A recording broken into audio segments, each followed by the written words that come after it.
Just watch me.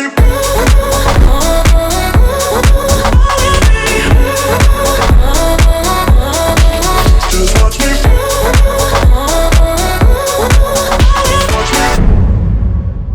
Hey everybody, welcome back. It has been 3 whole weeks since we spoke last, and I don't know, we just packed so much into the last 3 weeks. I really had a hard time going back through and just thinking about what was accomplished and what I even did. Just so many things. Sorry. First off, I do want to say I hope you all had an amazing Thanksgiving. I know it was a week and a bit ago now, but time has passed, and obviously we had that celebration during this time frame. So I know we got to do a little bit of travel. By little, I mean 13 hours in a car, but it was all for a good cause. We got to catch up with family and friends as well, and it was a really wonderful time. In fact, I just wish that I guess I could have had a little bit more time off on the day of Thanksgiving because, and again, many of you business owners or small business owners will probably know, that is a crazy time of the year, specifically for the Black Friday and Cyber Monday sales. So our team was just hustling for I don't know, the week or two kind of leading up to, and then there were so many extra things that I had to film. I just was burnt out by the end of that weekend. I was like, okay, I'll take another Thanksgiving, please, and maybe another one of these trips out to Miramar Beach so that I can actually relax. But it was a really good time. And I hope you also were able to enjoy time with your family and other loved ones. But I guess where to start? I don't know whether to jump into my data first because I do have some data. Maybe that's a good place to take a look at. So I'm going to jump on over it and show you my screen or my tracking sheets. And by the way, if you haven't got yourself a copy of the sheet that you see here on the screen, please go and download a copy. This is completely free. It's available on my website. So just go to BiaBrain.com. All the links are in the description of this video, and you can get yourself a free, coaching sheet. This is the coaching sheets that I use, not only for myself, but for all of my coaching clients as well. So super handy resource if you're somebody that likes data to help you make better decisions around your nutrition and exercise. So let's dive on in. Okay, so looking back 3 weeks ago, my goodness, 18th of November. I can't believe that was 3 weeks ago and it's now already December. Just wild. But anyhow, I did get a weigh-in data, 141.9. So surprise, surprise, not much has actually changed. Although, that does surprise me a little bit because normally my weight is all over the place. It's probably the first off season where it's been pretty static, not a whole lot of fluctuation. Normally, I'm expecting 2 or 3% adjustment from week to week, just depending on what's going on. So it probably goes to show you I've been pretty, stable in doing a whole lot of nothing in my personal life, except for work. So no movement on the scale, 3 weeks ago, but you can see the week of the 25th of the 11th, which is highlighted on the screen for you. You can see I was 138.1. So, what happened in that short period of time to cause me to lose, 3 pounds? I think the answer is pretty obvious, or at least is to me, and I want to point this out to you guys as well, because I know for many of you, we see kind of day-to-day fluctuations on the scale, and sometimes we jump to conclusions, and often it's completely unnecessary. So this is very obvious to me. So if we go back and have a look at, let me see here, it must be the week of the 18th. So I got 3 training sessions in and I expended 1,100 calories. I did about 220 minutes of training. So not a whole lot for me, to be honest. I feel like that's probably some people's individual single sessions if they're having a good time. So very low training volume. And then I do it again the following week. So that's the week of Thanksgiving. Kind of not surprised that it was a little bit lower in terms of overall energy expenditure. And again, another 1,100 calorie week of energy expenditure. Normally I do 4 sessions and normally they're a little bit longer, but I've really had to prioritize, consolidate, and work efficiently lately in the gym because we've got lots of things going on in the company and it has required a little bit more of my time. So with that being said, 2 weeks back to back of arguably, 100 minutes less of training. And I haven't even started with walking yet. So much less walking has taken place in the last couple of weeks. Very sedentary, lots of time sitting in front of my computer here, and also lots of time, 13 hours to be specific, sitting in the car last week traveling. So with that reduction in my training volume, there has probably been some amount of decrease in my total body water levels. And that's just because there's less inflammation. And inflammation in this particular regard isn't deemed a bad thing. It is just a normal response to heavy, difficult training. So when I am in my peak of training, I am probably retaining somewhere in the realm of, 4 to 10 pounds, depending on the session. I'm not joking. I see such a big flux if I take time away from the gym. And in fact, what I think I would see here is if I did a full week of no training, I would not be surprised at all. And again, if I were to kind of equate calories, continue to do everything else relatively the same, I wouldn't be surprised to see my weight probably come down to 136, up from what's normally at 142.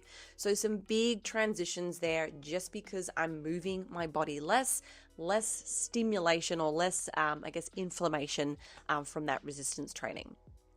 So that kind of checks out in my mind. I also know that the day before I did that weigh-in, so you can see I weighed in on a Sunday. I think that was when we got home from our big day of travel after Thanksgiving. I know that I had not eaten, consistently or even similar meals. No, nothing remotely similar for that matter. So I think my dietary fiber, although I did not track on those days and I have not been tracking, I know based on what I normally consume when I'm here at home prepping and doing things in my kitchen versus being out traveling on the road, eating at other people's homes and also more times eating out.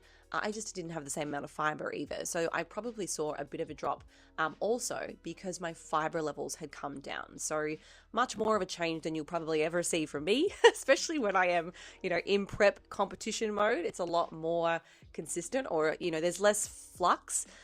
Certainly would never expect to see, a sudden drop of like 3 pounds relating to training or dietary fiber during a contest prep, just because there's a lot more consistency during those time periods for me. So that probably helps explain the sudden changes in weight. If we jump over into the middle column there, the red column, which is my high intensity interval cardio or MIT cardio, I guess as well, perhaps. I'd probably track both of those things in there. So if you are going to download these sheets, by the way, HIT or MIT, either or would be fine to track in those columns. But I did get a run in that week and I have been very consistent at getting those runs in. So I know back when I finished my competition prep in July, I said to you guys, I so want to start running again. I love it. I used to do it all the time and I had just stopped doing it. It just wasn't something that I was in the habit of doing. And thankfully, my partner Sam, he loves running. He's a great runner and has really inspired me to keep running. And I'm glad I have. So that particular week, it was a little bit lower than normal, but I got one 20-minute run in, 245 calories. I've been doing about 2.5 miles, something to that effect. And I have progressively been able to see my times get a little bit faster. And in fact, last weekend I said to Sam, we were kind of getting to where we normally like stop dead in the middle of the footpath and turn around. Probably so annoying for everybody that's running behind us. But we actually kept going and we did a little bit more the other week. And I was like, do you want to keep going? And he was like, I was picking up the speed thinking we were about to stop. And I was like, psych, let's keep going. So poor guy probably caused a heart attack, but we did have a really good run. So I've been enjoying that. And I think somebody did actually ask last week, let me just pop over and have a look in the comments for YouTube. Somebody says, will you continue to run once you start prep? And have you noticed any difference in your legs since you backed off the spinning? That's a really good question. I will probably continue to run a little bit for my cardio, just because I enjoy it. It's also a beautiful time to be running here in Florida. In the summer, you can't do it. It's too hot.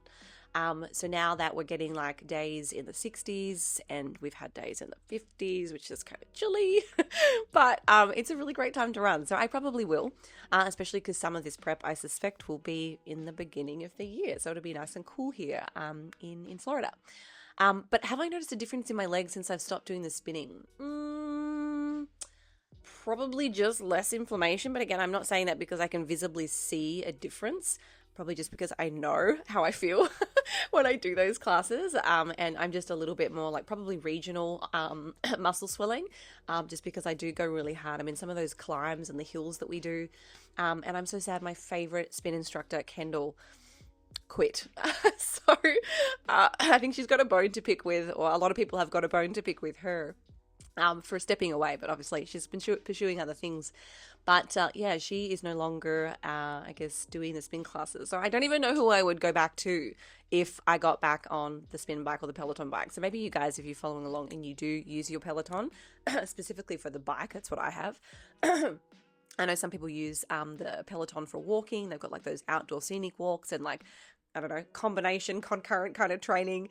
I've never done those. But for those of you that have the bike, who do you ride to? Because I'm going to need somebody when I start my competition prep again. So I appreciate it if you drop a comment for me because I have no idea now. I'd found the love of my life and then now she's gone. But I appreciate the question. So yeah, let's go back to my data or I'll forget or get sidetracked about what I was talking about. So running, walking, you can see there that my walking consistency has also been pretty inconsistent. Some of you guys may have very similar data for the holiday week. I think one of those days where I would normally get a walk in and probably training, I was definitely sitting in the car. So if we go over to the column at the very end here, you can see what my averages are. So I'm just highlighting those on the screen at the moment for you. So 83, that's pretty low for me. 7,000 on average, crazy low. I think there's an individual day here, dare I even say it, I'm embarrassed to admit, 2,500 steps. But I mean, those are days where I'm just glued to my computer and just hustling. And I'll tell you a story about why I am hustling again on my computer in a moment's time. But it is so much lower than what I like, what I enjoy. But my priority for 2025 will be to kind of get back what I used to do. I'll get back to what I used to do, hopefully with some more time available. And the following week, I came in at 8,800, so a little bit better this past week, which is surprising, but I did manage to make 5 out of 7 days on the pavement. We have such a beautiful location here where we can go and walk. It is Bayshore. Has not really been not a sunny, or has not been a non-sunny day for quite a while, actually. In fact, one morning we woke up and it was so beautiful. We were like in the clouds. So we don't normally have a lot of like low lying cloud coverage here. We can just see, for miles and miles and miles. It is for a city. I'm going to have to guess pretty low pollution because we've got great visibility. But yeah, we had one morning where I woke up and I was like, oh my God, Sam, we're like in the clouds. This is so cool because we're on a very high floor, which I've never lived up this high before. So it's kind of cool. It was funny when we first moved here, he was saying like he felt like he was getting motion sickness or like, I don't know, being at heights. It just made him feel strange. So I think we've all adjusted to that now. But anyhow, great spot to walk. Haven't been able to do it as much, hopefully this weekend. And that's certainly also when I try to catch up what I wasn't able to do during the week. So maybe you guys are the same. Weekdays kind of busy. So if I wasn't able to get something in during the week, it's like, okay, well, my preference would not be to train both days or to, do a double day both days of the weekends. But it's kind of been, an enjoyable sacrifice, I guess. I do like training and I hate it when I have to rush it or, when I have to skip it. So to be able to train even on the weekends, I actually really enjoy it because I'm not having to commit to any like meetings or, coaching or things like that. And I can take my time, which is a luxury, to be honest. So I really, really enjoy those sessions. So that's kind of my data. You can see here by, I guess, yesterday I might have weighed in or the day before. I'm back up at my normal 141. And again, that is in light of, as you can see, 4 training sessions this past week. So got into the gym as per normal. My energy expenditure is kind of back up a little bit to 1,700. Again, I use my Apple Watch to track that. 2 runs this past week. Total caloric energy expenditure came out at 3,200 for this past week. So kind of back to where I like to be, where I feel my best. Usually it means I've also slept a little bit better. But let's talk about sleep. Oh my gosh. So it is one of the subjective measures that you can, track on these coaching sheets. So we pop over to my check-in sheets here. I haven't filled it out for this week. I have just not had the time. Definitely cognizant of it, but have not tracked it. But we do have all those subjective measures. So total sleep, muscle soreness, fullness score, hunger fullness score, stress, mood, food focus, and subjective energy levels. So if you are a coach, then something like this would probably be very helpful for you. So feel free to go and grab yourself a free download. But sleep has been second to none. I kid. The last couple of weeks, we have been hard at work making some adjustments, and very last minute adjustments for that matter, to our, training database or training programming database. So to paint the full picture, I need to take you back to 2022. So for many of you, I was previously married, went through a divorce, and unfortunately, we had many businesses together. And one of those products was a workout platform. So if you followed me since then, we had a great workout library. I built probably or created 95% of the programs on that platform. All of the video demonstrations and exercises were me. And then as kind of part of that divorce process, I kind of also divorced my companies. So I was restricted access to all of my videos, like me, along with all of my programs. So there was a period in, late 2022, early 2023, where I basically had to start life from scratch. So everything that I had built over the past 6 years since moving to the US, taken. So had to rebuild and rewrite the library. And then as part of that process, in efforts for me to run a business, because I was also kind of quickly discarded out of the company, I had to start everything again. It was just insane. So to do challenges, because I wasn't allowed to access all of my stuff, I had to come up with the next best thing. So it really felt like a massive step back. And for anybody that has been in business, when you have to do something that feels very suboptimal, it's just it's so difficult to sit with that. I have sat with it. It's fine. And thankfully have come back and built new things and fun things, which has been great. But that was a really difficult period for us. So in efforts to provide a challenge at the beginning of the year, like I have always done, I had to give people videos of complete strangers. Not optimal. So that was a massive undertaking. You can imagine hundreds of programs being rewritten, and then I didn't have access to my video library, and you can't just do that overnight. It's quite a big process. So we had to scramble to link, if you can imagine, hundreds and hundreds and probably thousands and thousands of exercises with video links. Months of work to do that. So that was done way back when. And then we kind of knew that we were going to start building a new training app. So that was kind of in the pipeline. We were putting together the new logic, everything that goes into building an app. But in the interim, we were getting complaints from customers saying, hey, we don't like these videos. They're not you. They suck. And I was like, I know. So, we ended up moving to a white labeled company who were fantastic. We were able to kind of host our programs through an app. We could put in all of our branding. It was wonderful. But it lacked all of the features that I personally like to use as an evidence-based provider of programs, and a host of just fun, interactive features that I think are really beneficial to customers. And that's what they'd been used to as well. So we kind of used that, and that process required us to then upload all of our programs manually, exercise by exercise, into the database, and then link all of the new videos that I recorded. And there are thousands. So we have an exercise library of many thousands of movements. So this is a task that an entire team, 4 or 5 of us, did over about a month. It's just painfully slow, not to mention getting all of your videos together and uploading them to a platform. It is what it is. So we did that, and we started building my app. So we found and went through the interview process, found a group of developers to build what it is, or what was, BiaFit. So some of you are probably still using it if you still have access, and there's a story behind this too. So we started building this app, and we had a set of, deliverables. Here are the things that we want to produce. Here's what the non-negotiables are before we go to market. So 6 months has passed, and we are getting told that things are not going to be ready for our launch in the beginning of the year, January 2023, and that's obviously the most important time for a new app company to hit the ground running. You want to come out when everybody's interested in programming. So we missed that deadline because of this group, and unfortunately there were 4 more months of delays, and at this point I have had it. I'm so frustrated. There are problems, bugs popping up here and there within the app. Many of you have probably experienced some of those since working with us. And I got to the point where I basically said, I have to terminate the contract. You haven't met the deliverables. You have grossly overestimated what this would cost.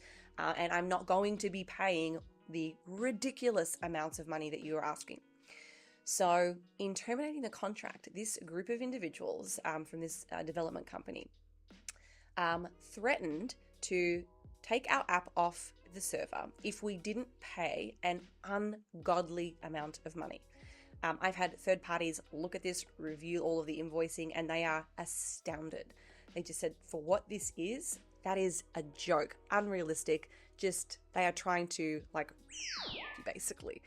So obviously we're not going to proceed with that, but now they are hijacking my IP and they have access to the source code. We cannot access any of that. They are refusing to give it to us. So I basically have to sue this company and start again. It is just horrific. So in efforts to ensure that our current users aren't disrupted if they do what they say they're going to do, which would be take the app offline, we've had to have a backup plan, and that backup plan is going back to our freaking sheets. And then now I have to link all of the videos that we recorded because they never were put into our coaching sheets. They were only ever uploaded to the old white labeled app. So now we have to do it again, just in the interim until we rebuild a new app. It'll obviously be the same name, same kind of fundamental concepts, but with a more competent group of individuals. But I have been up until 2 a.m. For nights and nights and nights on end. So hence the bags. And then trying to navigate all of the Cyber Monday, Black Friday sales, and just everything that's been going on. Just trying to contain myself and get enough time for self-care. So that has been what's going on of late. Sorry, just a really busy, hectic, sleepless, stressful, very expensive period of my life. So we basically have to just walk away from that, pursue legal action. Maybe we'll win the court case, who knows? But it has been just wildly unfair.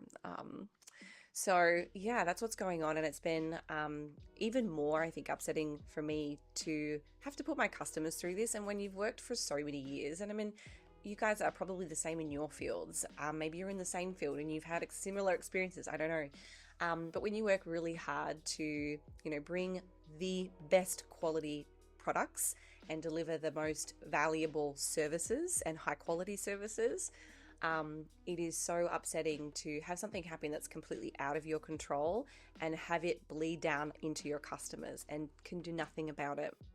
So yeah, it's been a very upsetting time. I guess, having so many people frustrated and I just wish that it didn't happen, but it has. So you just kind of have to take it on and keep going, And I put a post up today on Instagram just saying the last couple of months, I have never been so close to quitting. I don't think that I ever would, but when you get to those kind of negative thoughts, you're in a pretty bad place. So I'm just trying to stay optimistic and hope that we'll be met with good people and people that are on the same page as you. And by the grace of God, I did meet somebody that is an incredible developer, have developed many apps before, I guess from people in this industry. So really I look at that as a bit of a godsend. And they're on the same wavelength, hardworking, and just a really awesome person. So that's kind of, I guess, looking at the silver lining of it all. And, you make mistakes along the way. So there's always an opportunity for you to do better and I've done this now we can do it even better. So that's kind of how I'm trying to look at this. So I know this may not be relatable to everybody, but I'm sure there have probably been periods in your life that you can think of that are just so unfair. And, you feel really down about it. But, I think the best way to kind of approach all of this is to keep looking forwards, keep moving. Don't worry about looking back, except for what lessons can I take from that, and just keep going. But anyhow, I want to talk about some more positive things because there have been a lot of those as well. So I guess last week we just released issue 6 of BiaBrain, which I'm so incredibly proud of. It is a lot of work, but I love it. I think, for Sam and I, it's a bit of a passion project. So if you haven't, I guess, familiarized yourself with BiaBrain, go and take a look just on our website and have a browse through the different articles, because we have a really diverse range of content topics. And I assume that it's probably all very relatable to what you guys are interested in. We sell them as a la carte individual, I guess, topics. So you not only have like a nice PDF with all the references, which again, if you're a content creator, these would be helpful for you not only to learn, but I think to help then make your own content. There's so much information in them. And then it also comes with a free like audio form as well. So if you're busy on the go, you don't have to sit down and like physically pick something up to read, or maybe just view it in PDF form. You can listen to it as well. So it's a really accessible product. So issue 6 is available. You can also subscribe and become a member, and you get it at a discounted rate. But that was one of the things that came up. Some really cool topics this past issue as well, particularly related to, I guess, periods of detraining and retraining. So if you are somebody that has had concerns in the past, or maybe is concerned about upcoming travel or breaks or just time away out of the gym, maybe you've got an injury. There is one particular paper that was very eye-opening. It was out of a journal in Scandinavia, actually, but a 2024 publication, and they looked at, I guess, a group of individuals who did continuous training for 20 weeks, and then they had another group who did 10 weeks on, 10 weeks off, 10 weeks on. And they were looking at changes in a number of different, I guess, outcomes of resistance training, specifically strength and hypertrophy. And whilst there were pretty meaningful changes during that detraining period, what was super fascinating was the speed at which all of those metrics recovered. So I don't want to fill in too much because I want you to go and listen to this particular article. That one is free on YouTube. So if you haven't browsed my YouTube in a while, go and check it out. It is a paper about retraining and taking periods off. I made it available for free just so that you could listen to it because I thought it was helpful. But beyond that, there are a couple of others too. There was a 382-day fast that I covered, which I think is really insightful. It, I guess, helps point to the importance of vitamins and minerals. So if, you've been flexible dieting for a while, I think some people kind of take it as permission to eat whatever they want. Now, I know some people take it to the extreme. Some people are a little bit more balanced in their approach, which is good. But it really highlights just how important micronutrients are in terms of keeping our bodies alive and functioning well for that matter. So yeah, those are just two. There's other topics as well. Sam has covered those. But go and check out BiaBrain. I think you'd really enjoy it. The other really exciting thing I think that happened for me this week, just in my personal life, is this guy. So I have published or printed a few books before, but nothing quite as, I guess, exciting and meaningful to me as this book. So this launched, I think, 2023 July, and we have now kind of gone out to provide, I guess, a limited edition version of this book in print form, which many of you were asking for. Beats me. I like listening to things audibly because I think I really very rarely have time to sit down and read. So Audible for me allows me to multitask. It's usually when I'm like walking or just getting some movement in. But a lot of you were really asking for the physical print version. So we've now got this. It is available on my website. So if you have been wondering about, I guess, how to grow muscle and what the science really says about muscle, I mean, there are so many awesome chapters in this book. So just to give you an example, there is a chapter on how a muscle actually grows. Like, I go deep. We also look at how much muscle is able to be grown in, I guess, natural athletes. So there's an entire chapter kind of looking at like normative rates of muscle growth. There are chapters on potential sex differences in muscle growth and, I guess, strength adaptations. There is a chapter on muscle memory. There's a chapter on blood flow restriction. There is a chapter on fancy methods, which includes things like the recent kind of controversial topic of lengthened partials, but there's a whole bunch of other, I guess, cool topics and interesting topics in there, like tempo training, rest periods, so on and so forth. It is really just a jam-packed book, and I have tried to write it in the most, I guess, easy, digestible form possible. So I know it's been a while since I've talked about this, but to actually have a physical copy, I'm just very excited and just so grateful, honestly. I nearly cried the day that this came in the mail. It is just something else to see your book in the flesh, and it's got a cool picture I didn't even know it had on the back here from a photo shoot I did a couple of years ago, back when I was blonde. Look at this blonde hair. I gotta say, I must admit, I miss it, but I don't miss the maintenance. And somebody else also asked on my YouTube the other day, how am I enjoying not having hair extensions? Loving it. Oh my God, to be able to run your fingers through your hair and not get caught on, like, I don't know, the little bond. It is fabulous. But I do miss having the extra length. But maybe I'll bring that back for competitions. But anyway, I don't want to talk too much more. I think that's probably about all of the updating that I needed to give you for this week. I guess if you guys have any questions, oh wait, no, I do have more. I forgot. I always forget about this. Okay, YouTube. Let me go over to YouTube because people did ask questions and I said I would respond, so I better do that. Okay, so here's a question. Somebody says specifically, please advise how to grow your shoulders without also growing your traps. I have so many issues with this and I wonder if it's due to a weakness of the shoulders. Thank you. Let me think about this. I think first and foremost, when it comes to your shoulders, I know I personally have had to really back down on the weight. So I used to be kind of I don't know, I had an ego. I'd go in the gym and I wanted to be really strong. And I think that's just because I've always been athletic and very competitive. But I also realized, like, for the purposes of bodybuilding and also me being, a competitive bikini athlete, I have to train the right way. Otherwise, I'm not going to do well if I start to grow muscles that are not meant to be grown for bikini. So, I think backing down the weights was one of the first things that I did. So I go and I lift the 10-pound dumbbells. Guys, I used to be the 25 pound dumbbell lateral raise person. So to go back to 10, like, it seems like I have gotten weaker. I probably have. I'm sure if I wanted to train and get strong again, I could. But it wasn't serving the purpose for, hypertrophy of my shoulders, because what was happening is I was growing my traps. I was using my back. I was using everything to lift that weight, which is great if you're interested in, like, how much can I lift for a lateral raise, but I'm not.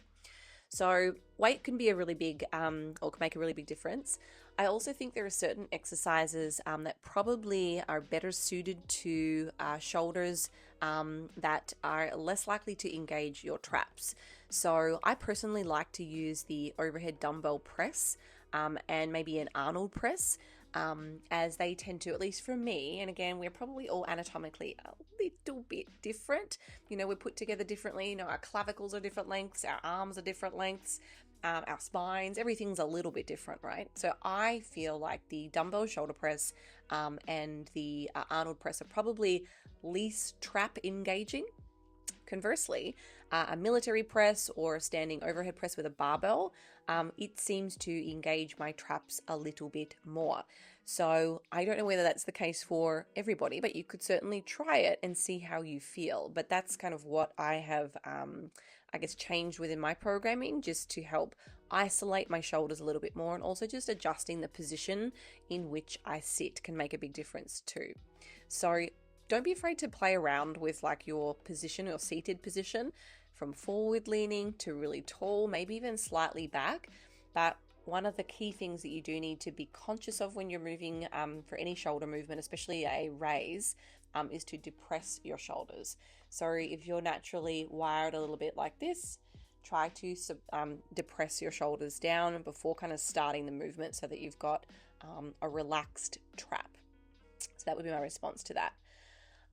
Popping back over, I think I answered the running question before. I know last time I did a check-in video, I was talking about whiskey. I think the whiskey collection has grown in the last 3 weeks. I know Sam has been out getting Christmas presents, and in order to get, like, the special Alex, you have to buy, like, I don't know, 3 or 4 store picks to get the special product that we are wanting. So I feel like we have more whiskey in our whiskey collection now. I'd say we have like 30 different whiskeys. So I've joked and said to Sam, we need to do a live and do like a live tasting one day and just like go through on a Friday afternoon once we've finished work, just for fun. I did quiz a few people on Instagram and they were like, yes, do it. So I don't know, maybe over the holiday period, we'll actually record a whiskey tasting or something like that. But a couple of people were commenting about that. But I will say, somebody did ask about, dark spirits versus light spirits. And do I find or know anything about if they are if one is more causing more irritation, gut irritation specifically, than the other. And to my knowledge, dark liquors do contain more congeners, I think they're called, or congeners. And those can lead to more severe hangovers, tends to be a little bit more symptomatic in terms of the side effects, headaches, so on and so forth. So I believe that clear spirits are actually a better choice of liquor. But in that said, I don't think we're drinking very much. I probably don't even drink an ounce or maybe an ounce and a half when we do our tasting. I'm like, just like the smallest little bit because it's so strong. And anything over 100 proof, I'm like, oh, it tastes like my nail polish remover. So yeah, I have to have something that's like 90 to 100 proof, or I'm just a hot mess, or it just doesn't, it's not as flavorful to me because it's just alcohol. But anyhow, there's that. Let me see if there's any more questions. Somebody asked about printing the book. Who did I use to do the online print? I used a company called Book Baby. So if you are considering printing your own books, or need something like that printed, they have been excellent. They do it across, they also do or take care of all of your online sales as well. And they will plaster your books all places books are sold, which is excellent. So I think that's it in terms of like specific questions this week. There's just a lot of random comments on last week, not questions. So that might be it for this week, guys. But if you do have questions about anything at all, feel free to drop me a comment. I'm getting a little bit nervous since I'm only 3 weeks away from starting my prep. I know that I'm definitely doing the Pittsburgh Pro, and I just found out recently that that particular show is now out of nowhere offering a $50,000 cash prize to the bikini division, which is insane. So awesome. I certainly don't do this sport to compete for money. It's not a sport anyone does, I don't think, unless you are the Olympia champion. But yeah, to win 50,000, I mean, that's what the Bikini Olympia winner won this year. So for this to be a random pro show in Pittsburgh, to be offering that kind of prize money was wild. So yeah, that was kind of a fun, I guess, piece of information to find out about, because I had wanted to do that show because that's where I first won my, I guess, my first show. And I wanted to come back and do it again as a pro. So I know that's going to be a really fun experience, and now a little bit more at stake. I think that means it'll be a really big show. So I have no idea how I'm going to go. I think I placed 13th last time when I did my first pro debut after like 2 days of trying to peak for my amateur shows. So I definitely wasn't looking my best at my my first pro debut on stage.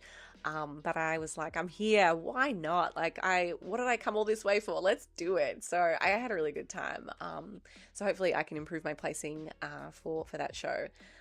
And see how we go. But I know I'm going to have to do multiple shows this year because I want to win and qualify for the Olympia. So this year for me, if I can swing it, I really want to take a step back off like business and work for a little bit. Hopefully we've got things kind of a little bit more stable here. And I will be able to have a prep where I can actually put it as the number one priority, because I have not done a prep to this day where I've been able to like focus and that be my main priority. It's always been second. So yeah, I have to wonder like, how would I look? How would I feel? What difference would it make to actually go in and do a full competition prep with that being the thing that I get to focus on? Because, I love the process and I do love training, but I don't love it when it's, constantly, being, I guess, put second due to other things or stress. I mean, you can never avoid stress, obviously, altogether, but I think there are certainly ways to make it a little bit easier. So I'm kind of excited about, I guess, this year's prep if I get to do it that way. So we'll have to see. But 3 weeks, I'm going to be enjoying all of the things up until, I guess, the new year. I've got a 10-layer carrot cake coming your way. I've got most of the ingredients, although I keep eating through the bags of white chocolate. So I'm going to have to go and buy more white chocolate again to do this iteration of carrot cake. But I'm going to post that up over the holidays. If you've got requests on content ideas or content topics, I should say, or things that you want to see, please comment. It certainly gives me, I guess, more food for thought and creative ideas. So I appreciate you guys. Thank you so much for tuning in. And I'll see you hopefully in just 2 weeks this time, not what feels like a month. Bye, guys.